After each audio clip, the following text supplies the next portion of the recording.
Well, it seems the birdies are singing songs about Haason Reddick. Hello, everybody. This is GreenBean walking around aimlessly my sister and brother-in-law's house here in Staten Island. So I'm not embarrassed filming inside. I feel stupid. But here we are, up here for the game this Sunday, going to see the Jets versus the Denver Broncos. Excited to meet everybody at Pioneers Bar in NYC in Chelsea tomorrow at 3 p.m. You're welcome to come. That's right, you're welcome to come. But here's the thing. So, Cimini's out there talking about little birds. Little birds, what is a little bird? Well, if you watch Game of Thrones, it's a 5-year-old. So Cimini is listening to a few 5-year-old, 6-year-old kids who are telling him that Haason Reddick is so frustrated with the Jets that he would like to go back to the Philadelphia Eagles. Now, this is an interesting thing because if you look at a few key indicators, he looks like he might be one of these little birds. Like when you talk about, the little birds and whispers in Game of Thrones being children, and then you look, Cimini says a little birdie told him, and then you look at the way Haason Reddick is acting, he might be the little bird. Because here's the thing.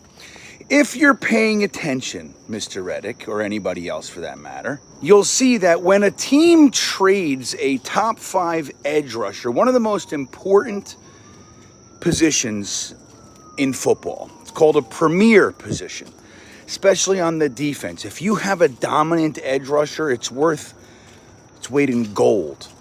They traded you for a 3rd-round pick in 2 years, which equates to the value of a 5th-round pick in that year. So they gave one of the best edge rushers in the NFL away for a 5th-round pick.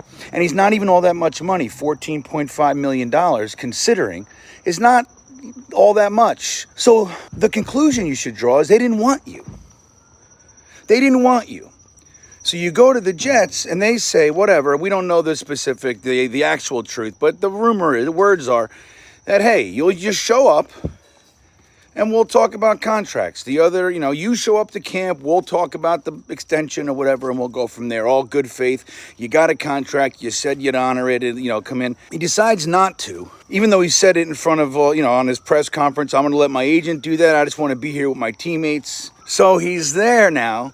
And he's like, okay, well, I need to get out of there. They're not going to, they're not going to give me my contract. Remember, he said, I want to trade a couple of weeks ago, whatever it was.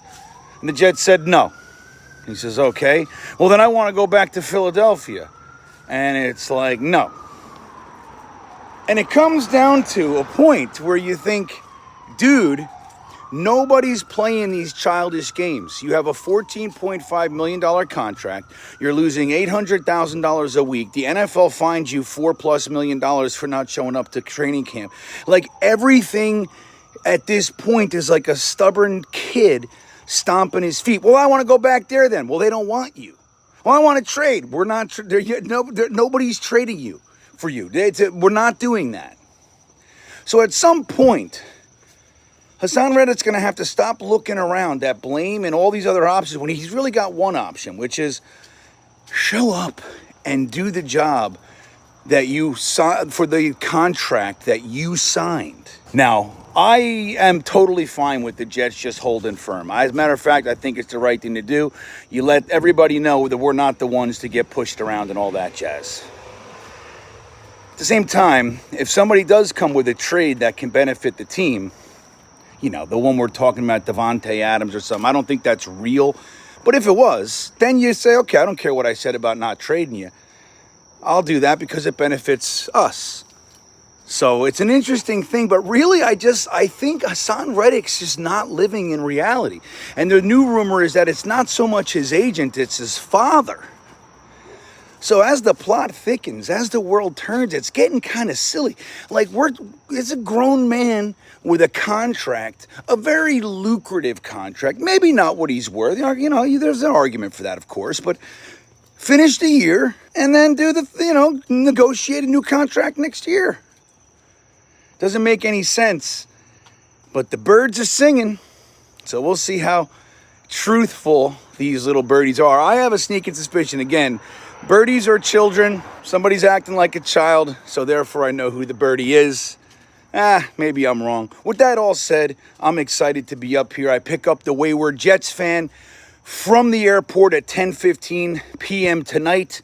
So thanks to everybody who donated, getting him into our side of the world here so he can get to hear his first live Jets chant in person. It's a dream come true, and you guys made it happen, so thank you for that. With that all said, have a great rest of the day. See ya in the city and in the stadium. And as always, go Jets.